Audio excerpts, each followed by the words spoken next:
The thoughts, opinions, and general overall shades thrown on High at 9 News are those of the individual speakers and not those of High at 9 News, its audience, or its advertisers. The statements made do not constitute medical, legal, or financial advice, and for advice tailored to your specific situation, please consult with a licensed professional.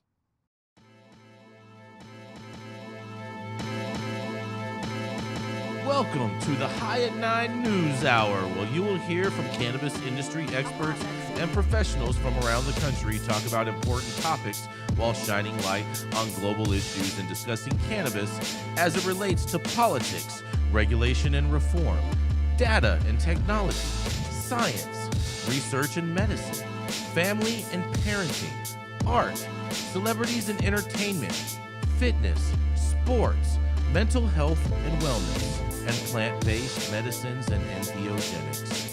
Together, we are building a stronger community, fighting the stigma and creating change. With your hosts, Jason Beck and Rico Lamitte, joined by special industry expert correspondents from around the country, and daily antics brought to you by Cannabis. Coming to you live every Monday through Friday at 9 a.m. Pacific Time and high noon on the East Coast. And thank you all for getting high at 9 with us.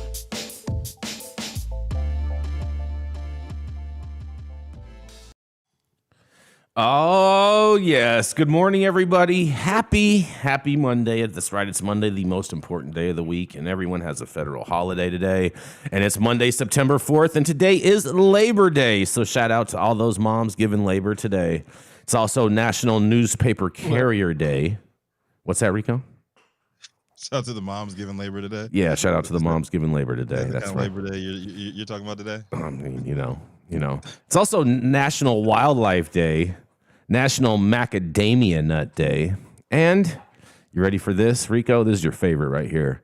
National Spice Blend Day. And I wonder if they're talking about K2 when they mention this spice. What do you think, Rico? I think they're talking about Delta 8. Thank you for joining us and getting high at 9 with us. It's also high noon on the East Coast, and please remember to like, share, and subscribe to us on all social media platforms. Use that fancy little QR code right there in the top hand corner of your screen to see where we live on the internet. And we are live every Monday through Friday on YouTube, and eventually we'll be audio only somewhere else, but today is not that day. Today is Labor Day. That's right. It's a white party day. Labor Day. Yeah, look at that. Ooh. Everybody styling and profiling. We're going to start it off first with the dope dad himself. That's right. It's Rico Lamitte, the professional backstroker, the professional backpedaler, and the professional finagler. That's right. Is none other than the Mr. Rico Lamitte. Thank you, Jason.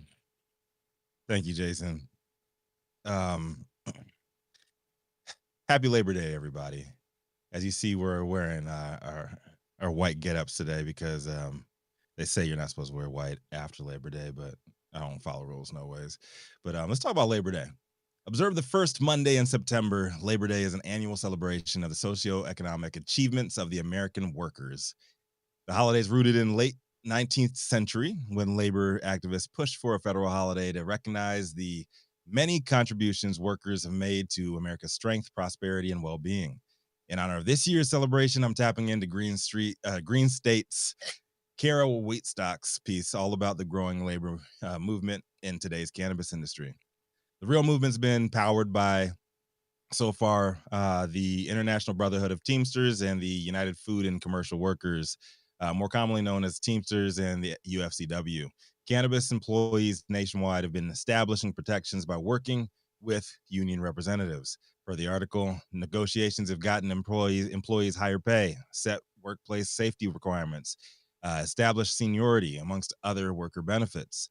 Teamsters Western Regional International Vice President Peter Finn shared in an email with Green State that the Teamsters launched a national campaign to organize the cannabis industry a little over 2 years ago. Since then, they've successfully organized more than 1,000 members and won contracts that address the most important issues to workers in this craft. Issues like job security, annual raises, guaranteed tips, and discounts, enhanced occupational safety, respect in the workplace, and a voice on the job, end quote. Union's simple messaging and proven track record of getting their members basic protections are necessary for accessing happiness on the job and that has caught fire with no signs of slowing down in the cannabis industry. UFCW from Rhode Island to Las Vegas. Rise dispensary owned Chicago-based Green Thumb Industries workers in Warwick, Rhode Island voted 50-6 to join UFCW Local Union 328 in July, with workers seeing higher pay, better benefits, and workplace protections. Rise Chicago's Illinois locations have been in tense negotiations with Teamsters 777 in Chicago for months. Recently, Las Vegas MedMen employees also voted to join UFCW Local 711, according to a press release from the organization. Teamsters 777 took on the Midwest less than a month after reaching tentative agreement with two Zenleaf dispensaries. Employees of the Verano subsidiary are celebrating a ratified contract that includes 17 to 20% pay increase over the following 3 years. Not bad at all. Dispensary employees will also get paid time off, employer-funded retirement contributions, seniority-based overtime, and a fair disciplinary process rather than at-will employment. But it all hasn't been positive. As we've been covering over the last few weeks, the fake union efforts are out here in California going strong. But the Teamsters and UFCW have persisted, continuing to tally victories in the Golden State despite at least 10 alleged fake company unions attempting to divert their efforts. Whether you like them or not, it seems that, at least for now, the unions in cannabis are here to stay. I'm interested in hearing what my colleagues have to say and what your take is on the Teamsters and UFCW. Are they a force for good, or just another distraction on the road to big pharma, big box MSO, and government-led legalization? I'm Rico Lamitte, dopest dad on the street. Happy Labor Day. What you got, Jason? Well, Rico, I'm not a big fan of unions, and I think that, these unions aren't doing enough for their workers, that's for sure. All they're doing is just taking their paychecks and squandering their funds on illicit politicians. Yeah. See, so that's a pretty broad blanket statement. You have any you have any specifics to talk about there? I have tons of specifics. I mean, I don't think you want to go into the weeds on all of that, Rico. It's only an hour show, and you're one of six stories for us today. Give us a couple examples. Give me a snippet. For fodder here. Give you a snippet. Jack Nicholson on you. You can't handle the truth. Exactly, Yarrow. Exactly. You can't handle the truth. If I told you what was going on, you'd be like, "Oh my God, my head is exploding." Listen, I'll jump out there with you, Rico, and I'm just gonna say, I do not support the obsolete union system that has infected the cannabis industry. And I'll say this: like, there are good things, right? Like the 17% that the Verano workers got on their increase over the next 3 years. I think that's super awesome. However, I am a strong supporter of the free market system. So if your company isn't paying a worker, or if the conditions in that job aren't good, right, you're not going to stay working there. You're going to go to another company that pays better and has better working conditions. So if you allow that system to work, right, you don't need the unions to come in. This isn't like the 1800s where we have like 10-year-olds like crawling through machines to get like clogged machinery out or something like that, and losing hands and stuff. We should, though. Like where they're working 17-hour days, and if you don't work 17-hour days, you get fired. Like that. Those times aren't around anymore. Unions in certain places and in certain industries are effective, but however, in the cannabis industry, where it's still like kind of at its infancy, I would say, for lack of better words, the workers aren't making enough to be able to take a percentage of your wage and really not get anything for it. Let's be real here. The worker, the average cannabis worker in California anyway, that pays a union sees zero results from that membership fee. Big fat zero. Big fat zero. Goose eggs. I'm with you, Luke. On the other side of the argument. What's the other side of the argument, Rico? Fake news? The argument is that the worker compensation since the 1890s hasn't risen proportionally to the wealth created by the ownership class, and that unions are a byproduct of workers not getting paid enough and organizing to have collective bargaining power. And so anybody I know who's in a union likes that health insurance. Anybody I know who's in a union is willing to complain about them, but also sees them as a symptom, not a cause. And that sometimes it's a net positive to have them. Now, I'm just going to say, full disclosure, both my parents were shop stewards for their respective unions. So while those unions can't be contrasted with the unions that are currently participating in the nascent regulated cannabis space, I can say that last I checked, bud tenders don't get a living sustainable wage in the Bay Area, and some of the other line staff and entry-level workers, and that unions have yet to provide substantial tangible benefit. But A, we have a very small part of the industry that's unionized, and B, that is mostly focused on retail and not the agrarian portion of the supply chain. So if unions can be a net positive, and that's a big if, that would be great. I think the reason why this industry is chafed at the idea of paying anybody for anything that we can't immediately measure an ROI on is because we've been taxed from left, right, and center, right? And so if the unions could come in and exercise their considerable political negotiating power to lower taxes on the cannabis industry, then people will be like, hey, it's all good. There's that $17 monthly fee. I don't care. You helped us to get a lower taxes. So I think the problem with the unions is they want to come in and play, but they haven't demonstrated their benefit to the industry prior to asking for and putting their hand out. And so I think that becomes just the chicken before the egg, which comes first, whatever. Like if the unions came in and provided that benefit and then asked for membership participation or whatever the legal process is by which, companies and teams unionize, that'd be one thing. Instead, they're coming in, they're like, well, there's a cost. And yes, hopefully there'll be a benefit. And I think this industry is just tired of paying for anything where there's hopefully a benefit. I would agree with a lot of what you said, actually, Yarrow. Amazingly enough, I think Beck. Yeah, I think you're a lot very very much right on with that. I mean, I would respect in cannabis companies if they just organized their employees and their employees organized and just communicated with their bosses and like, hey, this is what we need, guys. And I think they could get a whole lot farther than using these antiquated union reps to be their delegates. But you know what, Jason? A lot of times they do that and they end up getting fired. Then they should. Then they should locked out of raises, and then you have lawsuits after the fact with people saying they got screwed over. Do you know how hard it is to find good help nowadays? In all honesty, Rico, as an employer, do you know how hard it is to find good help? How about the flip side of that? You know how hard it is to find a good job. True Carnegie. You know what I'm saying? Like, true. How about the flip side? Like, the unions is supposed to be that equalizer, right? No, they're not. So, no, they're not. I don't buy that. To find a good job that actually I do not buy that they are an equalizer. They ain't gonna screw you over. No, that there isn't a bunch of good old boys. Jobs are jobs, bro. Jobs are jobs. You take the job or you don't take the job. Pretty simple. You know how hard it is. How come restaurants don't have a union for all their waitresses and hostesses?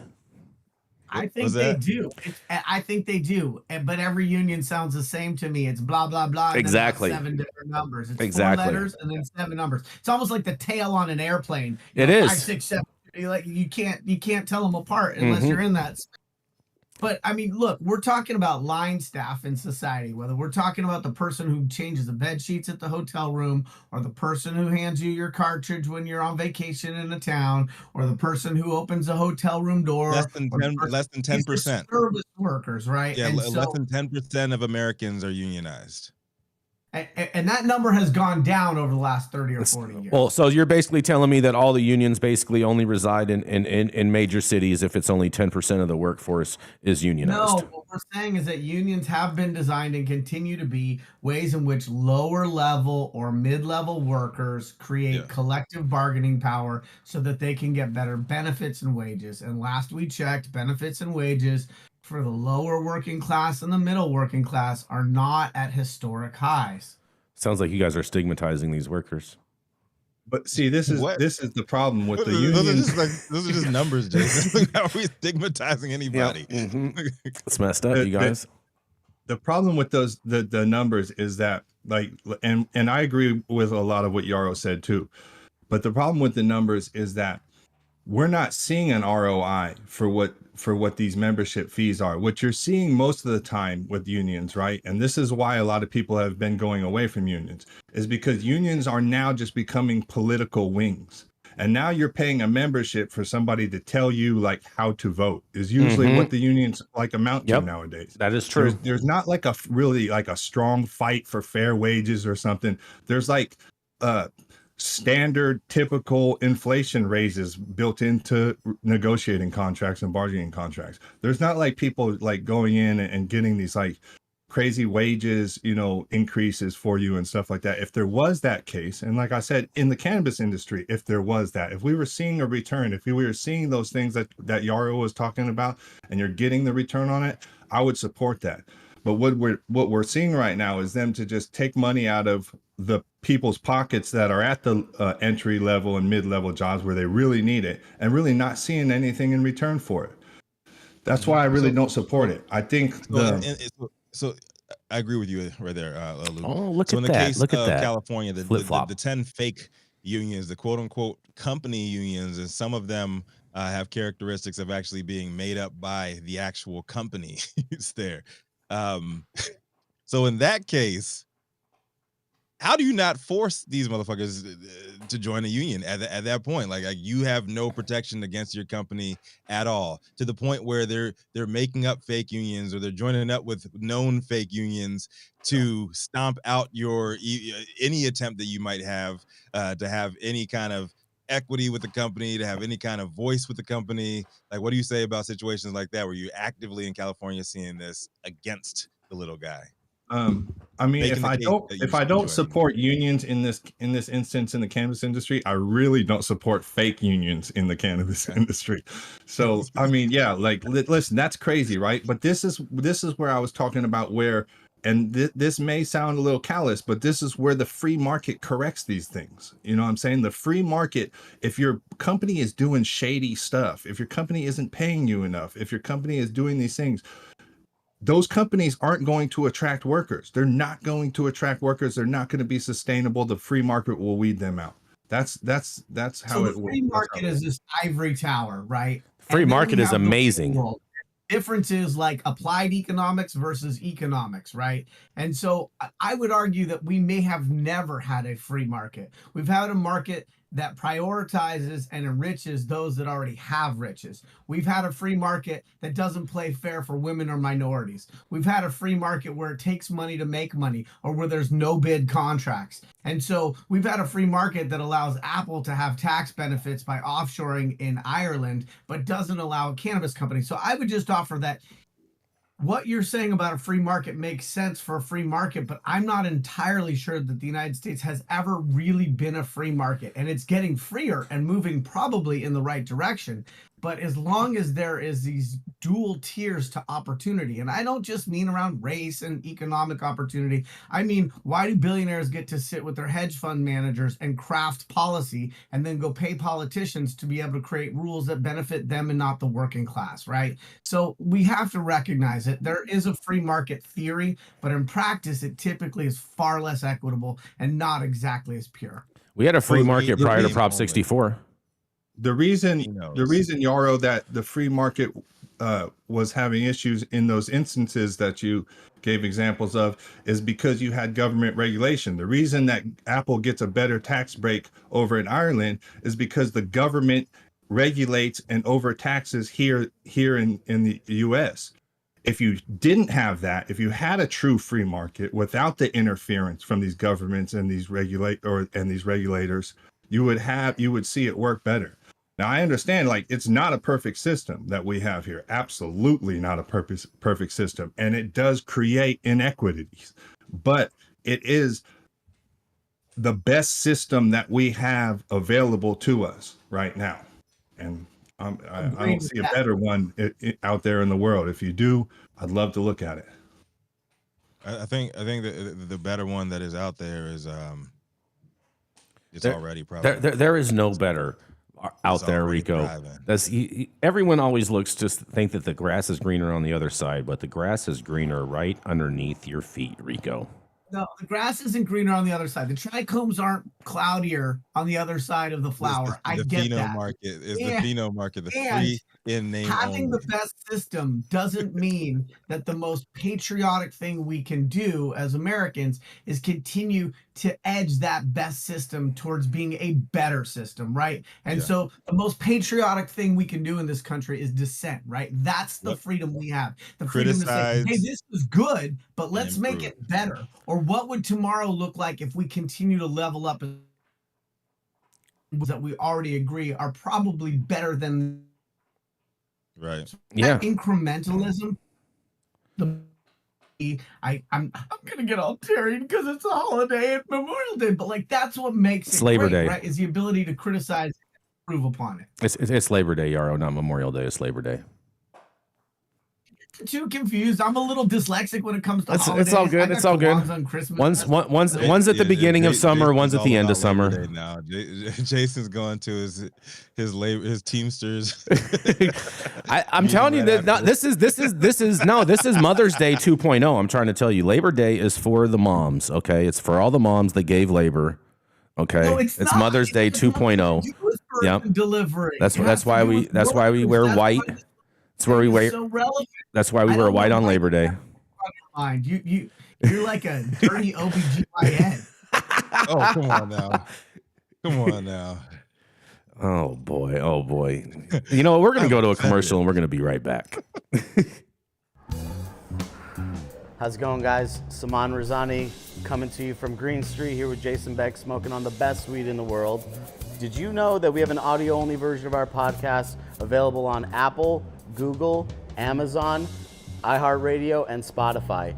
Tune in now and check it out.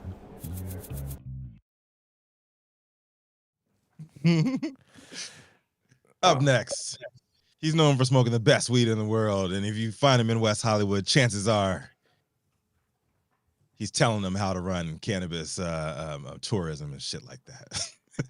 That's what I do. Coming to the stage next is the one, the only, the 4-time indicted cheerleader. Oh God, here we go. Of the 45th president of the nation. Raised over $7 million on that fourth indictment, Rico, and not Happy to mention Labor Day, Jason. And not to mention, Happy Labor Day, Rico. And not to mention, have you seen all these amazing rap videos of the hood just supporting Trump now that he got indicted? Man, oh man, that was great internet. You know when we stop calling it the hood, Jason? When y'all start calling it the hood. Oh God, here we go. I grew up in the hood. Urban Stop videos it. you speak of? Stop it. Please, Stop Jason. it. Please send me a link. Oh, bro, don't worry. I'll send them to you after the show. You guys are gonna love them. There's a bunch of them. But I'll tell you what, New York is in the news again. I did see the Latinos for Trump. Yeah, I did see that. See? Yep. I'm telling you, bro. They had like the Bentley out there or some shit. They looked kind of big old stacks of money in there. They're like, yeah, I'm voting for Trump. I'm not voting for no Joe Biden. Yep. Because they were like, we want to get that paper. For either one of them. Mm-hmm. Exactly. Anyways, but nonetheless, I have a real story. I have a real story for you guys. For Trump, they want the wall, but they want the contract to build the wall. Like, how's this all going to work out? I'm not clear. Don't worry. It's going to all work itself out, Yarrow. Don't worry. I have the answers for you. We'll talk about it after the show. But nonetheless, there's a medical marijuana companies. They're slamming Governor Hochul over New York's legal weed rollout mess. Oh, man, I think this is one time I can actually get behind the MSOs. Medical marijuana sellers have urged Governor Kathy Hochul to allow them to peddle their product to adult use consumers after being blocked from the Empire State's law legalizing pot sales. The 4 medical cannabis operators who were the first New York to be authorized to sell marijuana in the first place, but only for medical purposes, implored Governor Hochul to reverse course and offer them licenses so they can help ramp up the state's slow and rocky rollout and boost sales and tax revenues. The OCM, the Office of Cannabis Management, has ignored the collective wisdom of every other state with an adult use cannabis program, and most recently Maryland, to permit existing medical operators to stand up the adult use market. The operators wrote in August 31st letter to the governor obtained by the Post. OCM has abused its authority under New York's adult use law, played politics with the licensing process, and allowed thousands of unregulated commercial scale sellers to flood the market with unregulated and unsafe cannabis products. The strongly worded letter continues to say, today, the state's entire cannabis ecosystem is in dire need of a new direction, they say. And they're not talking about one direction, they're talking about a new direction. But under the law approved by the state legislature, regulators gave the first retail cannabis licenses to convicted pot dealers in a licensing program that is now tied up in the courts after disabled veterans sued, claiming they were being unfairly left out. The letter to Governor Hochul noted a huge number of illicit pot shops that have sprouted up while only 23 licensed dispensaries have opened, thus allowing the illegal operators to cannibalize the market without paying taxes, with some selling tainted weed. In a quote, the state's ineptitude is endangering New Yorkers who wish to consume cannabis safely and legally, while also hurting taxpayers, said the letter signed by Matt Darren, CEO of Curaleaf, Brett Novely, CEO of PharmaCann, and Ben Kovler, CEO of GTI, and Dennis Caron, CEO of Acreage.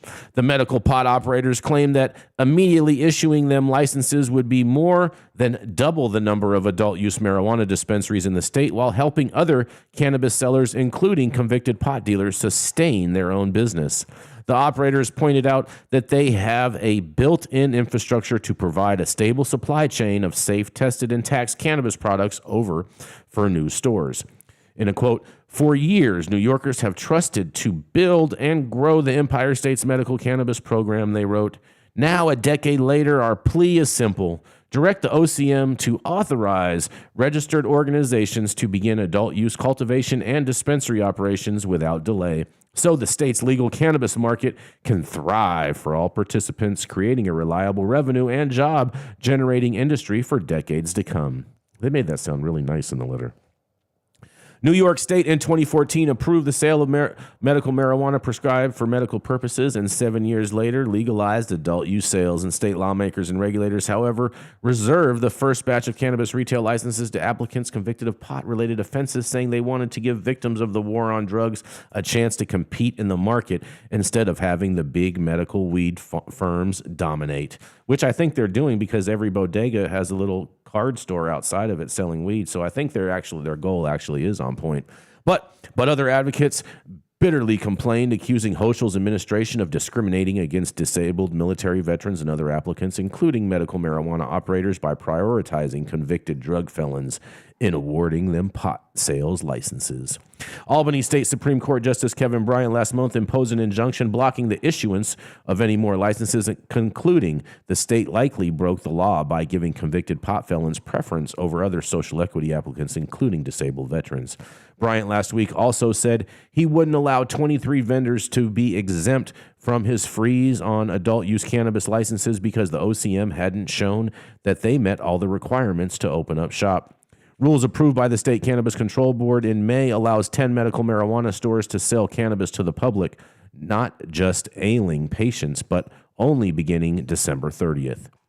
Another 20 of the medical pot stores can start selling sales to the public as of June 30th, 2024, and the medical cannabis operators also would be required to pay a $5 million licensing fee to expand and pay millions more based on revenue earned. Hochul's office said it was reviewing the letter from the medical cannabis operators, and New York State is establishing the most equitable adult use cannabis market in the nation that offers consumers high-quality New York-grown, processed, and tested products while addressing the wrongs of the past, said Hochul's spokesperson John Lindsay. We all know that's a crock of BS, but nonetheless, Governor Hochul will continue her efforts to expand the Empire, New York's cannabis market, and the governor's office noted licenses have recently launched cannabis growers showcases akin to farmers markets that were approved by the CCB to help farmers and retailers sell their weed, because we all know it's only getting older. At this time, the Hochul administration has stepped up enforcement efforts in partnership with state and local enforcement authorities that have resulted in the seizure of significant quantities of illegally sold pot at unlicensed smoke shops, they're saying. But I'll tell you what, it's not even a drip in the bucket. But nonetheless, this is Jason Beck for the High at 9 News Hour. What do y'all think about this New York mess? It's the MSOs, man. MSOs strike back. I can get behind mad. The MSOs on this messaging, to tell you the truth. Yeah. I can't believe I'm saying MSO that. gang. Yep. I love how the New York Post is like making them seem like they're the little guy in this story. They are the little guy in this story. Dude, they got money. They got long runways. They each got like 5-year runways. They got all that cash that they're sitting on, man. Let them wait. Let them wait and let the rest of them figure it out. I mean, but all you're doing is just fluing the trap market with that, Rico, which, I mean, let the trap win. Let the trap win. Let the trap what are your thoughts on this, Mandy? Guys trying to trap. What's that, Mandy? Corporate guys trapping. Yep, corporate trappers. Kind of a cute thought. Corporate trapping. Crapping. Crapping. I mean, I don't understand why some of those shops just don't set out a card table like outside the business next door to them and just start selling their weed. What makes you think that they're not? They're selling stickers, That's Jason. exactly what they're The doing. weed's free. Oh, that's right. They're selling stickers and the weed's Gifting free. it. That's right. The weed's free. They're selling T-shirts and coffee mugs and shit. Mm-hmm. You get a $50 ink pen and an eighth for free. Man, I hope it's a ballpoint. I don't know, No, man. it's a really good pen, like the kind that writes when it's upside down, refillable ink cartridge. It's not one of those. It's not one of those pens from the '80s where it had like the naked lady and like when you turned it upside down or when you held it up, her dress would fall off, and you turn it upside down, her dress would go back on. It's actually all naked ladies. I'm offended by that pen reference. It's actually a little clear tube pen that Bob Barker used to make and send into the jails. It bends and shit. It's pretty dope. Yeah. Boy, really? Yeah, Bob is a war profiteer. Bob made some money, not in TV, but in all the convicts. He helped give a little R.I.P. too. Listen, I can't R.I.P. with Bob, man. Bob's the evil empire. He gave a bunch of money to those whales. All the entities he owned. To who? All the PETA people, Yarrow? He gave it to what was that whale show where they would go between the whalers and the whales and they'd be like, don't harpoon the whales. It was a great show. I forget what the name of it was. So Bob would write big checks to them because he was definitely profiteering off of the convicts. He's like, ooh, yeah, I made a lot of money on that teeny little toothpaste tube. But you know what? I'm going to pay some money for the whales to be safe. So really, I'm a good dude. But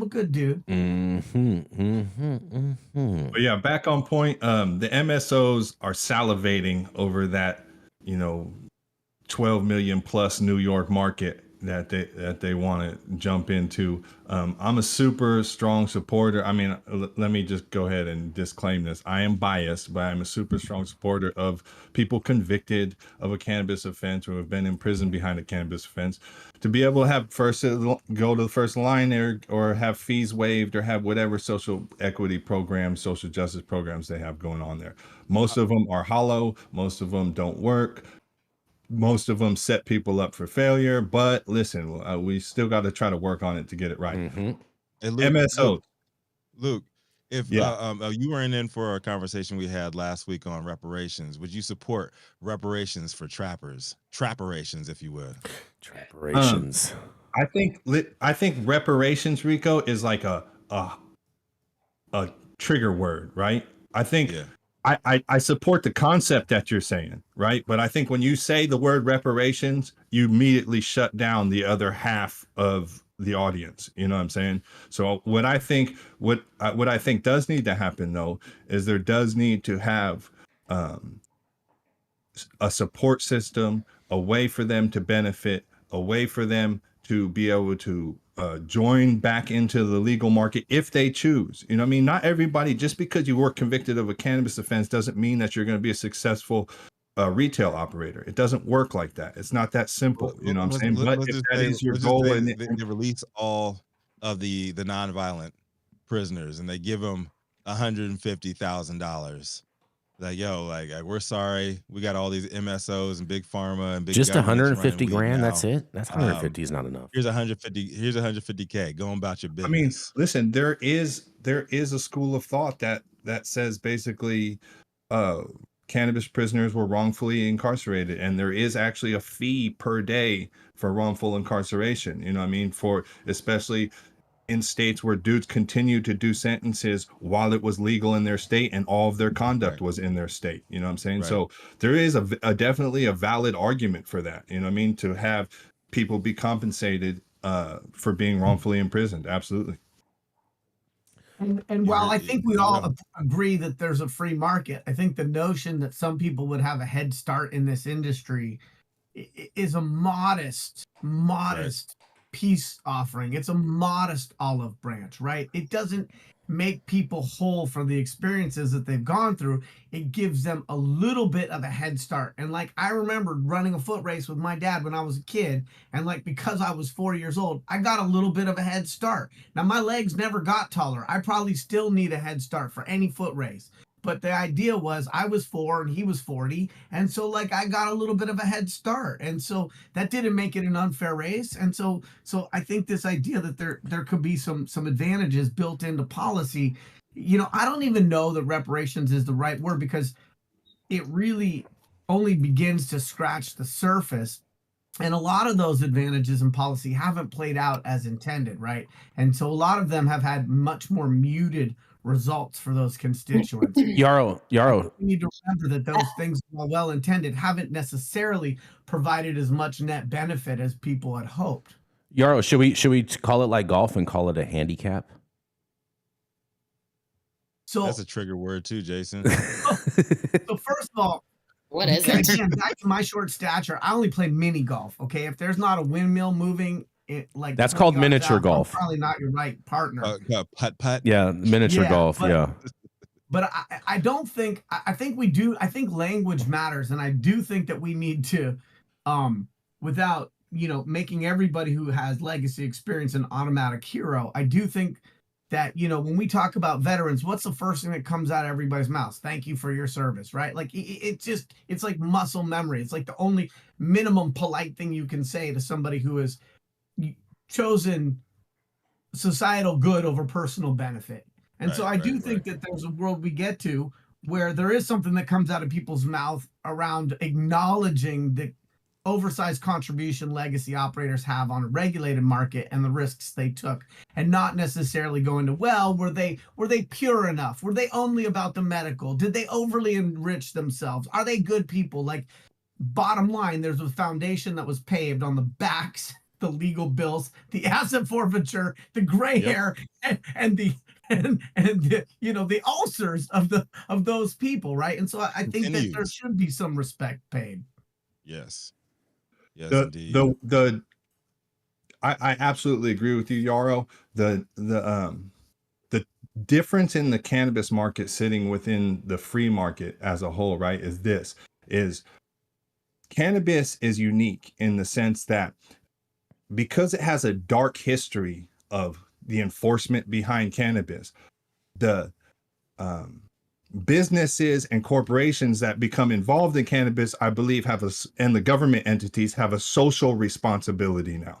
Now you have a social responsibility to do what's right, because it didn't just grow like a regular industry like corn or tomatoes or, you know, some other commodity. It actually has a very, very twisted and dark and harmful history. And because of how it was built and the outlaw history and the legacy history that you spoke about, I think because of that, now these entities have a social responsibility to make sure the people that paved the road that the rest of the industry drove on in this industry have an opportunity to participate. Yes. This guy. There has to be some kind of could have said it better. Come together moment. There has to be a point where everybody can meet in the middle, right? Oh yeah, boy. And somebody used a phrase, getting ahead, and it's in no way, shape, or form getting ahead, in my opinion. It's not even leveling the playing field. It's just one step closer leveling the playing field. There's so many obstacles to hurdle over that. Right. I would not call it. It's a small. It's like Yarrow said. It's a small olive branch. It's a small token, and it helps everybody out psychologically more than anything else. You know what chaps my hide?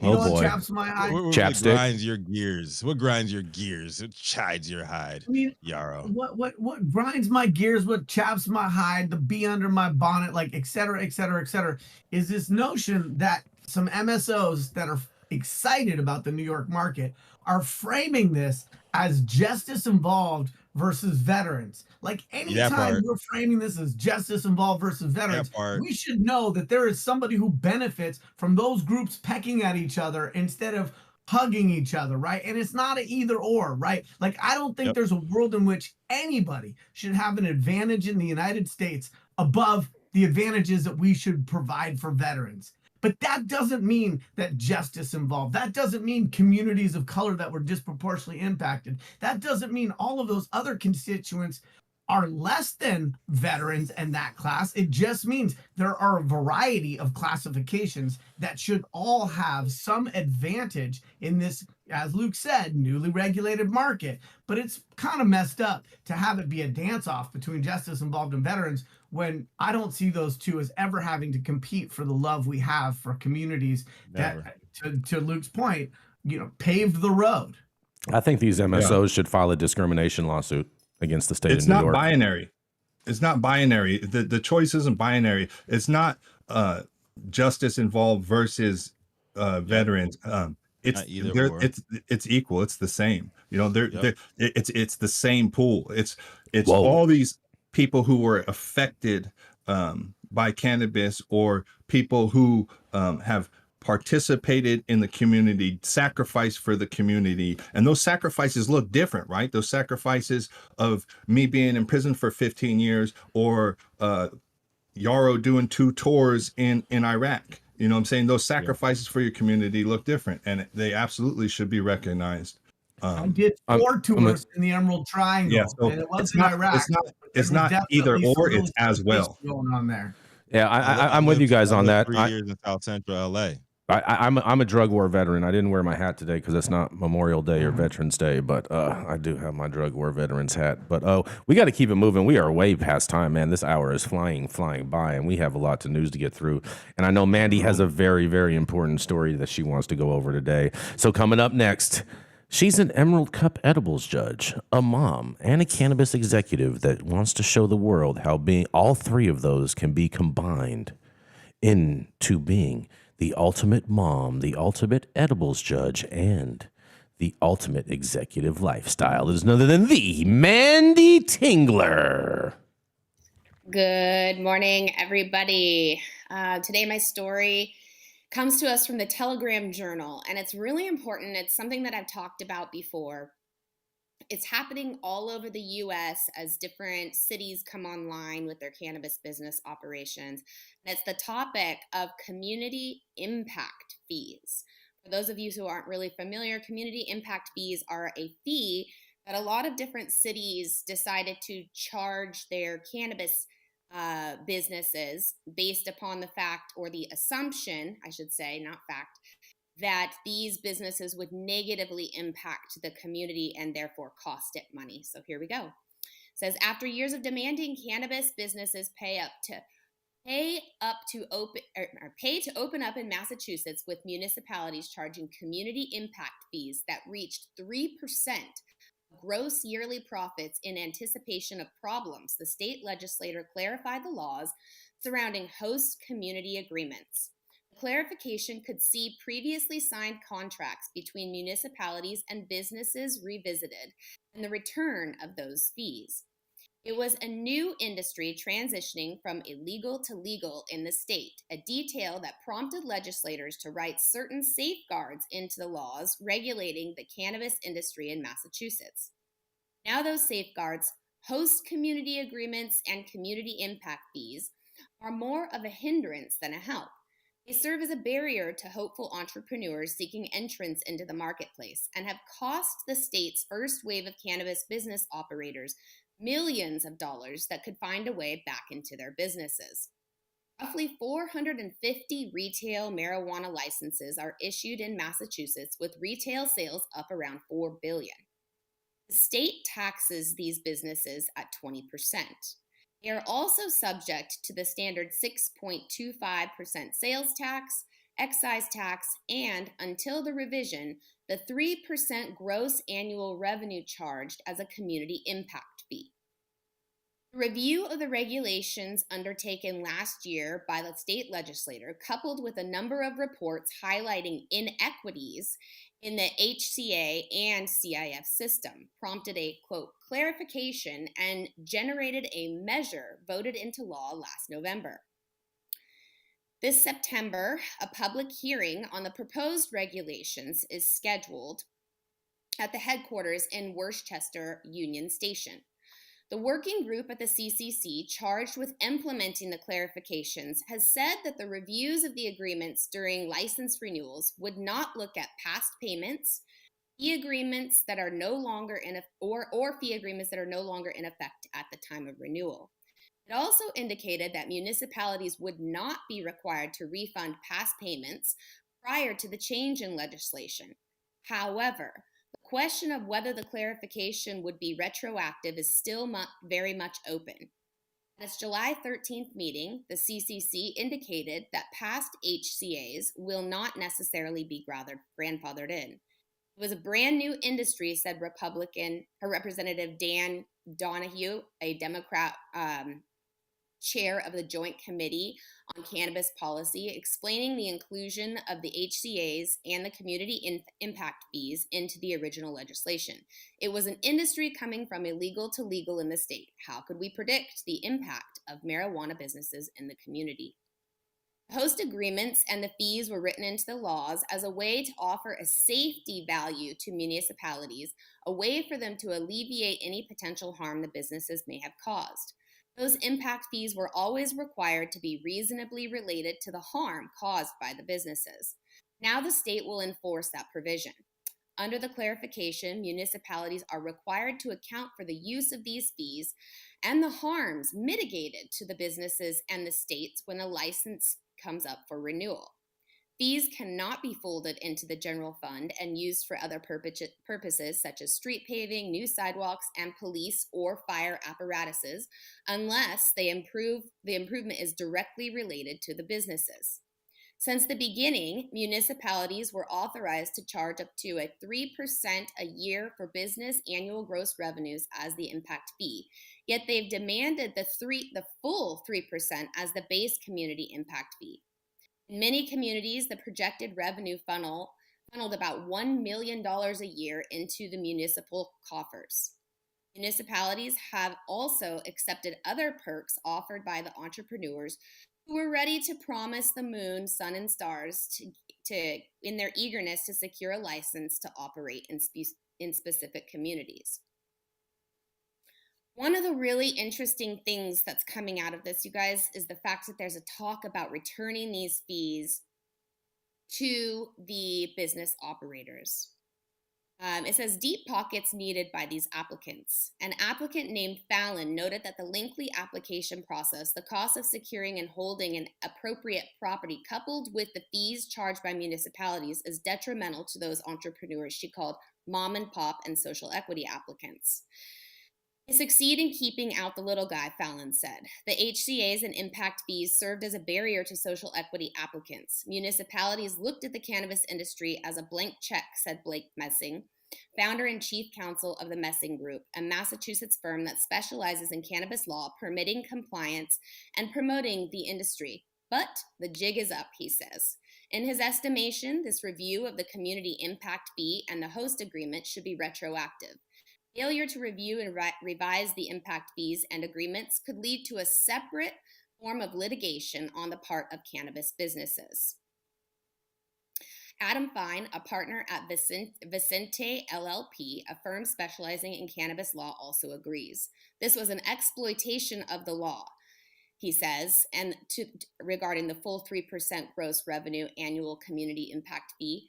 Of the states that have legalized marijuana, Massachusetts is the only one to require the HCA. Inherently unfair, the HCA titled the odds in favor of the applicants with deep pockets. All three attorneys indicated that they had advised their clients on occasion not to sign these predatory HCAs. But they needed to get a host community agreement order in place, Fine said. Some cannabis businesses have already filed a suit. Boston city officials indicated last fall that they would stop collecting these impact fees and return $2.86 million to its cannabis businesses. We're already seeing other communities follow suit, Donahue said. Northampton, for example, the mayor said that there was no negative impact to the community. He believes that if a municipality cannot account for the spending of the funds, it will be required to return the money. Donahue had no explanation as to why the commission did or did not have the authority to review or regulate host community agreements, and voted in 2018 to remove itself from the process. Because I mentioned that this is happening all over the place. These community agreements and fees are really predatory. They're very dangerous, especially when there's just no rhyme or reason or accountability to them. Do any of you know of any other cities that are calling for reviews like this? Personally, I think if your community has this written into your license, you all should. Curious to see what my fellow correspondents say. This is Carmen Sacramento coming at you live for High at 9 News. What do you think about this, Jason? I mean, I think that cannabis businesses are entitled to some type of rebate for all of these fees, because cannabis businesses across the country have proven to be a net positive in neighborhoods across everywhere. Like even in the most crime-ridden areas, I know that crime has gone down around different cannabis businesses, except for like distros Absolutely. and grows, because people still break in and rob those. But you know what I mean? Dispensaries have proven to be a net positive. The cannabis businesses, the independent ones at least, have always led the charge when it comes to community initiatives, helping out folks left and right that don't have the opportunity to help themselves. I think the way that our industry gives back without being prompted to do so should be a model for the rest of mainstream America. I absolutely agree with that.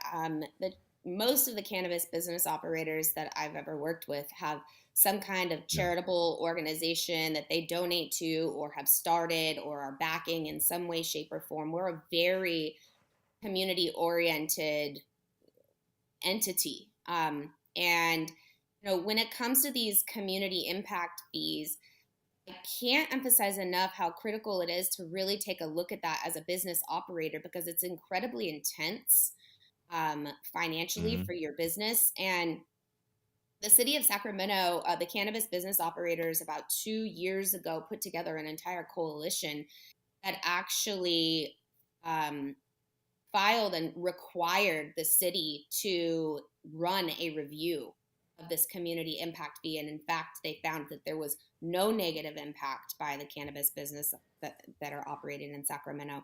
So that fee was canceled. Mm-hmm. We didn't get any refunds.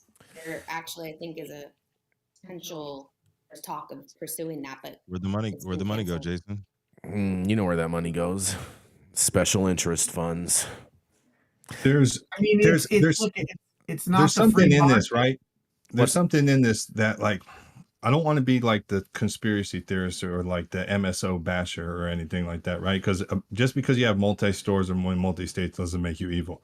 But with that said, in Massachusetts, I believe the majority of licenses there are owned by very, very large companies. So you have to follow the money on this. Like, who stands the most to get the most money back if this is retroactively given back 3% gross receipts over the past however long it's been going on? Like, gross is massive. My single store that we had, if you were to get gross receipts of us doing anywhere near like $1 million a month, like you're talking about a significant amount of money, right? And that's one single store. I think she said that Mandy said that they had 450. So be skeptical about this. Now, the lawyer said, like, what was, we're doing this because of the social equity people and the people that can't afford it. Well, I got a simple solution for that.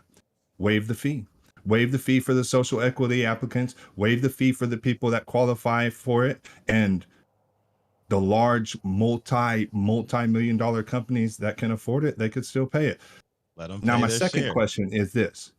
Where is this money going? I know, Mandy, you touched on that it couldn't go to police and it couldn't go to fire department stuff.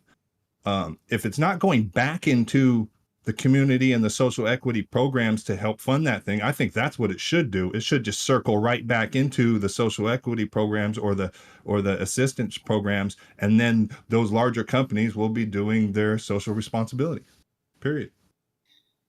I mean, I think that that's it's a good idea. And at the same time, in a climate where businesses are tremendously struggling, I mean, people look at the cannabis industry, and just because you tag on the word cannabis business to the type of service that we require, they add the cannabis tax. I mean, I've had plumbers that I call, and I don't tell them what I need help with, but I just say, hey, we have this issue at my office. Can you come by here? And then I tell the next guy I get a quote from, oh yeah, we're a cannabis business. It's more expensive. Right out of the gate. That's true. So people think that we just have more money and that we just have this like bottomless pit of cash flow that keeps coming out. The cities thought that too when they brought us in, when they allowed us to operate like regular businesses. So, you know, so here's how municipalities need to be accountable for where the money is going. It is intended to help offset the alleged expenses that these businesses were thought to create. They were thought that we would require more law enforcement presence, or perhaps our businesses would be doing extraction or dangerous, volatile extraction that could require more fire responsiveness or things of that nature. And they're finding out that they just aren't. So here's how I kind of look at it through two lenses. On the one hand, we say the cannabis industry needs to be treated like a regular industry. Let's destigmatize it. Well, if I was a real estate developer and I went down to get a permit, every single time they're like, oh, aren't you donating a quarter acre as a community park with your project? And you're like, oh yeah, of course I am. So this notion of pay to play is not specific to cannabis. But back to the gross versus net thing. 3% of gross in a nascent industry, as the industry matures and margins decline, 3% of gross is a big freaking number. And it penalizes people that want to have a higher gross, lower net business model. And so I think that is the opposite of the free market. And we're not allowing people to have a business model that allows them to pay on net. And I think that's really dangerous, because you're interfering with a truer form of capitalism. And that 3% in perpetuity, like how do you model around that? Because as your margins go down, there's a world in which on some products in the future, as this becomes more of a a typical CPG industry, that 3% is all you got. That was your margin. Now you got nada. Now you're in business just to be in business, to feed everybody else and keep everybody else's lights on. So I'm just not in favor of gross taxes at all. Hey Jason, you want to keep it rolling? Just keep it. Like behind. We're so behind. We're so behind. Where's Gretchen when you need her? Exactly. We're gonna keep this. Keep this going. You want me to go with the next intro? Just rolling. Yep. All right.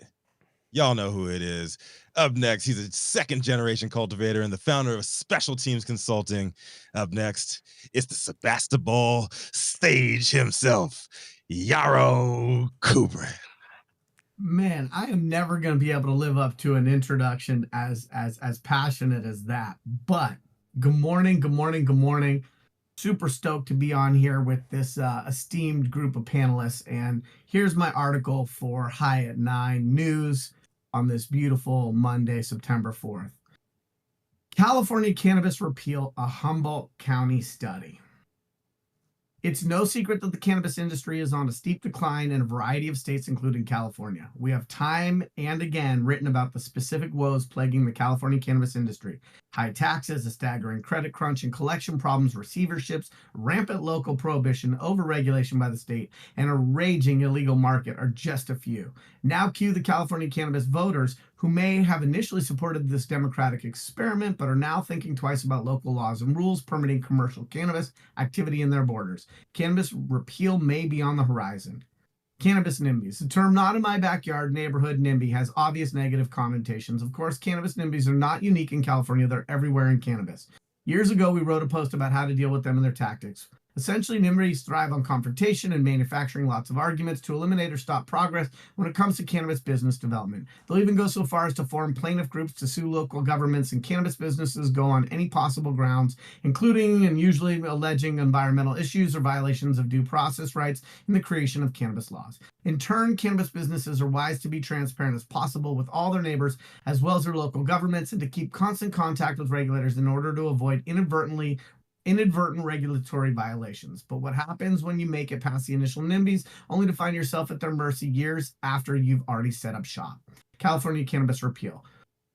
Blah, blah, blah. When I practiced there, thank you for making the article about you, editing out the narcissism, Humboldt County. I read this article by Lester Black of SF Gate. The Emerald Triangle in California is universally known for its cannabis quality and generational cannabis farmers, and that especially includes Humboldt County. It was one of the first local governments to regulate cannabis farmers in the state post-legalization back in 2018. Now, its entire local industry is going to face a potential death knell posed by a March 2024 vote on a new initiative that heavily restricts the existing industry while essentially eliminating any more farms from setting up.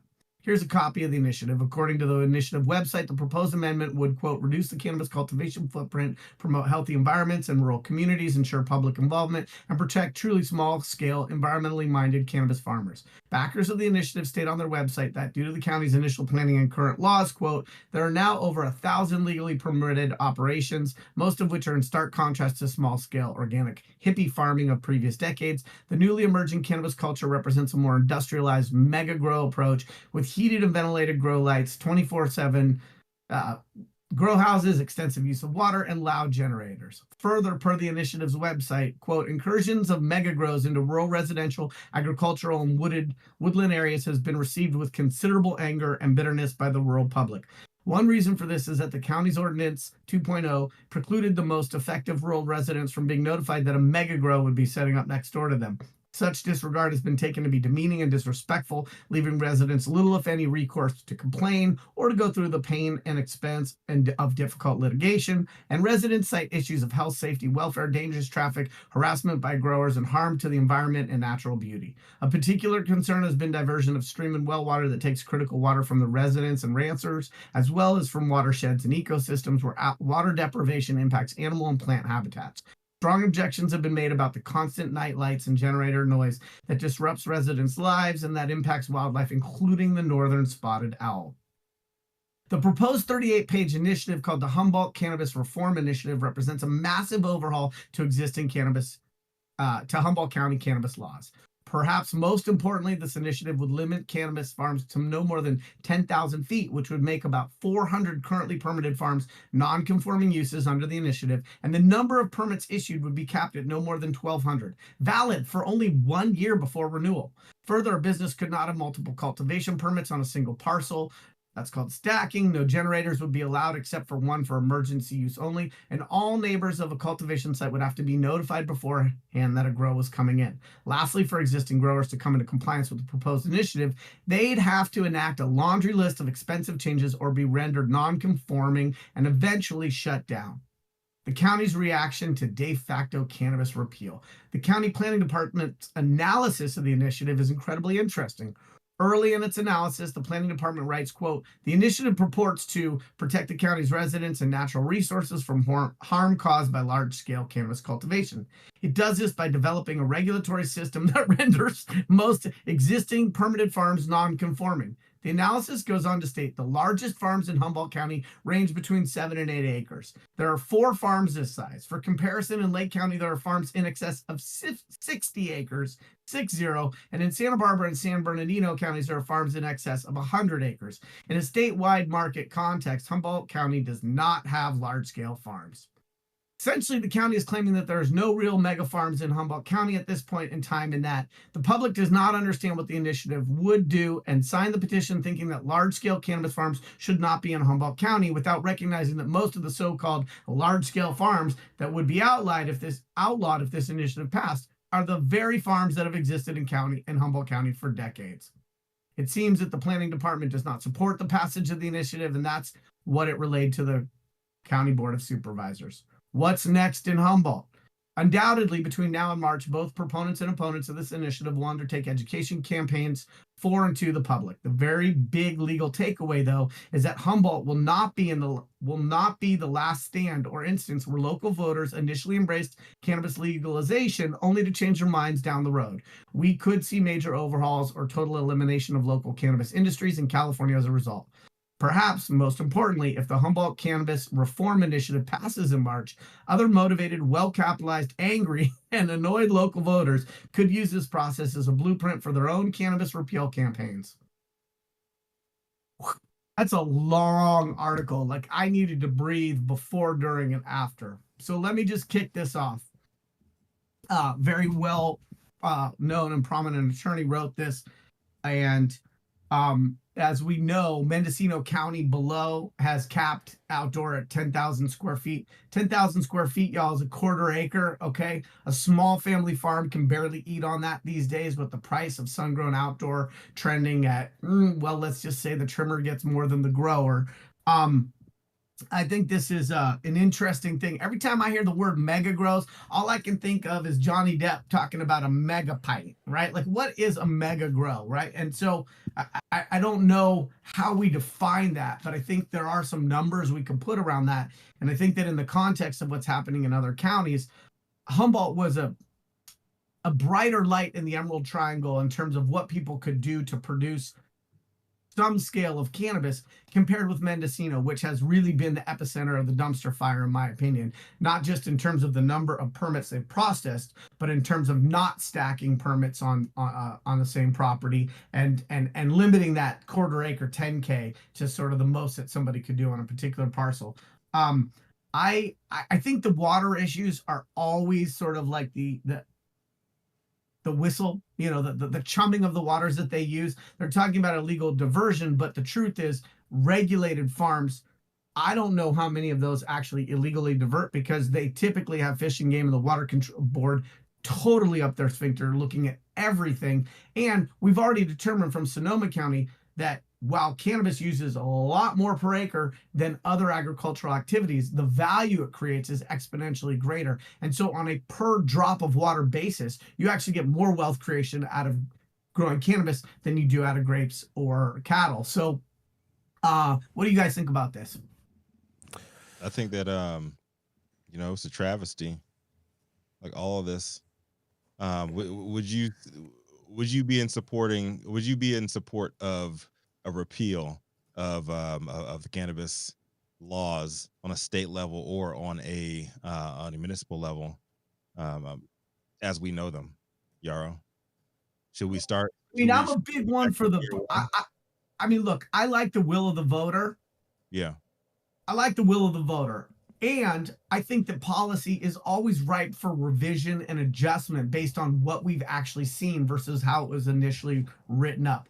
I do think that when you have people who have literally bet the family farm or taken friends and family money and invested in licensed locations under the notion that those locations would be viable business locations for years to come, that anytime we move the goalpost on people, it reminds me of that Charlie Brown cartoon where they go to kick the football and then that person moves the football away, right? And so when Sonoma County moved their 10-acre minimum they moved a 5-acre minimum parcel to 10-acre minimum parcel. There were real farmers that had spent real money buying real pieces of property and developing those based on the county guidelines. And so I think anytime a county is considering changing their guidelines and making them more restrictive, they need to think about not just the long-term economic impact of the policy that they're proposing, but also the wreckage they will create with people who have tried to be good citizens, good participants,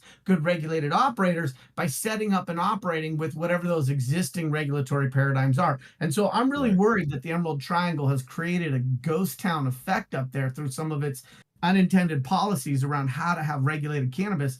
And that, look, I can't even say the word mega farms without thinking about Johnny Depp. But every time we talk about mega farms, I'm more concerned about hazardous overspray, water contamination, or ways in which there's an oversized impact relative to the region. And I think when they talk in this article about ranchers, like, I don't know why ranchers are a protected category, but cannabis operators aren't. Right.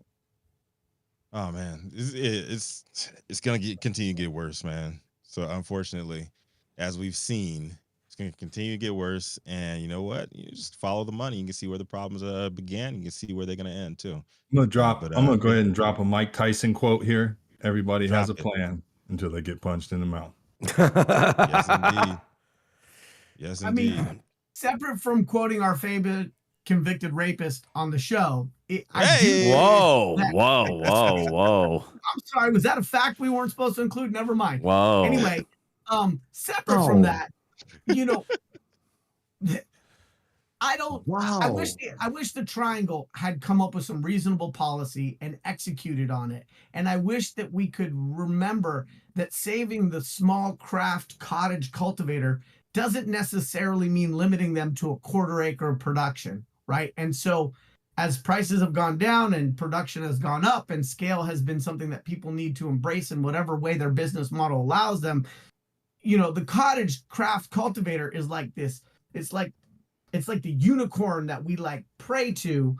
But I know a lot of people up there who'd love to be able to go from a quarter acre to a half acre, or from a quarter acre to an acre in Mendocino. And I'm thoroughly concerned that Humboldt, in its willingness to reconsider its local policy, is potentially putting another nail in the coffin for the Emerald Triangle. And then to your point about, like, what do the voters think? Would I be open to another vote? Like, this is a local vote, but 64 was a state vote. And so I'm worried about local votes that supersede or override or create more restrictive policy than what the initial state vote was supposed to afford the industry and the, you know, patients and customers.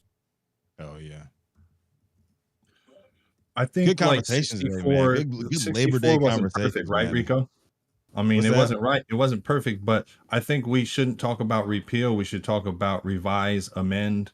I think the will of the people spoke, and we should listen to it. But at the same time, it's like playing in a football game, right? Like you have to make in-game changes. You have to be fluid with when things start to happen. So I call it a pivot. Just do that. I call it you got to be quick on the pivot in cannabis. You gotta keep your head on a swivel, if you will. And I think Humboldt County should be allowed to have these so-called mega grows. Like they're, you know what I mean? If people have the land, and let them grow on their land. I mean, it's only going to make the price of weed drop even further. But at the same time, if people want to grow it, let them grow it. What's the big deal? When and if we finally get appellations worked out, a full 5, 6, 7, 20 years after 64 passed. And when the market can assign a value to where something was produced, whether that was Covelo or Compshe, when people can allow the consumer to pay potentially even just a little bit more for stuff that is produced in regions that have a history, we'll be able to see the Emerald Triangle hopefully reclaim its glory. And that is, I think, the things that will help that is labels that say where something is produced, the ability to ship things out of state, and regulatory policy that understands that Humboldt isn't in competition with Mendocino. It's in competition with Santa Barbara and San Luis Obispo. And scale is upon us, whether we like it or not. And the craft cottage cultivator, it again is this unicorn that, this notion that a family is going to be able to live on a quarter acre outdoor is that's just not where the market's at. And it's not sustainable. Small farmers, we have to give them opportunity, in my opinion, to reasonably scale or maintain a scale. Interstate commerce. Yep, that part too. So interstate commerce is the only thing that's going to save the industry. The only thing that's going to save the Emerald Triangle. Yeah, without a doubt. Yeah. Well, coming up next, it's a Labor Day special. That's right. We got Mr. Luke Scormazzo joining us today on a Monday. That's right. Oh, yeah. He did some time for a cannabis crime, and now he's here to tell his tale. That's right. It is none other than the Mr. Luke Scormazzo. Yes. Good morning, everybody. Happy Monday. Happy Labor Day. Right? What's that? Or as your brother calls it, Scormazzo, right? Or as my brother calls it, Scormazzo. He's going to get a kick out of that, actually. Yeah, happy Monday, everybody. Happy Labor Day. I'm always going against the grain. I'm just that type of guy. You know what I mean? I guess I always have been. So, of course, I'm going to go with some international news on a U.S. holiday. Forgive me for my patriotic friends. And we're not only going to go international, but we're going to go to the much hated CNN, and Fox News nemesis, China. So coming to you out of the South China Post, we have this really interesting article, and it really talks about or is indicative of like the old drug war terminology. And you'll get it when I read through it and some of the examples and scare tactics that are used. I just thought it was an awesome relic of the past, but it was published today. So here we go. Japan cracks down on legal cannabis after users suffer serious side effects. Now, this article also goes on to talk about THCA, which is a little bit of foreshadowing, I think. So I'll let you be the deciding factor on that. Young people who took the products exhibited symptoms including convulsions and disoriented consciousness, Japan Health Ministry said. It said testing, including on animals, had shown that, quote, THC analog to be equally or more dangerous than the psychoactive THC. Japan's government is planning to bolster its response to technical legal drugs amid the spat of recent cases where young people are having experienced serious adverse effects from substances, including a particularly altered form of cannabis, Health Ministry officials said. Some of the products have been confirmed to be more harmful than cannabis itself, according to the Ministry of Health, Labor and Welfare. With concerns of more cases emerging, the ministry said Sunday that it's investigating sellers and has added the substance to its list of illegal, quote, dangerous drugs. The legal ministry also said that the government plans to hold meetings later this month to formalize a response over the drug, often sold online and in stores labeled as legal cannabis. The ministry said that between March and June of this year, 9 people who took the products exhibited symptoms including disoriented consciousness and the convulsions, with 8 of them requiring hospitalization. In July, the ministry did a spot-on inspections of 3 stores in the prefectures of, now forgive me on these words, Kanagawa, Osaka, and Tokushima, and ordered them to cease sales of the technically legal drugs. Japanese law limits the presence of THC, a psychoactive compound naturally occurring in cannabis leaves and flowers. However, the harmful substance detected in the drugs was a modified form of THC with alterations in its chemical structure that exempt it from legal controls. The ministry is referring to the substance as a THC analog and says testing, including on animals, has shown it to be equally or more dangerous than THC. In July, the ministry added 2 drugs it had identified as detrimental to health to its list of dangerous substances in accordance with the pharmaceutical and medical device laws. This classification categorizes them as dangerous drugs, making their sale or possession illegal except for medical purposes. Dangerous drugs were formerly known as loopholes drugs, which came to be seen as a major societal issue in 2013. In 2014, a man under the influence of such drugs drove his car into pedestrians in Tokyo, killing a woman. The ministry went on to strengthen its crackdown on drugs, and it emerged in 2015 with no stores were selling the drugs anymore. So, listen, Japan, drug war going strong, taking THCA, and it makes you have altered consciousness. Listen, I mean, that sounds really dangerous and crazy. Went to become illegal. Don't take THCA. Apparently, it'll make you drive over pedestrians, kill people, all kinds of other craziness going on over there. I'm going to go ahead and kick it to my correspondents for this lovely piece of news. That lovely piece of propaganda.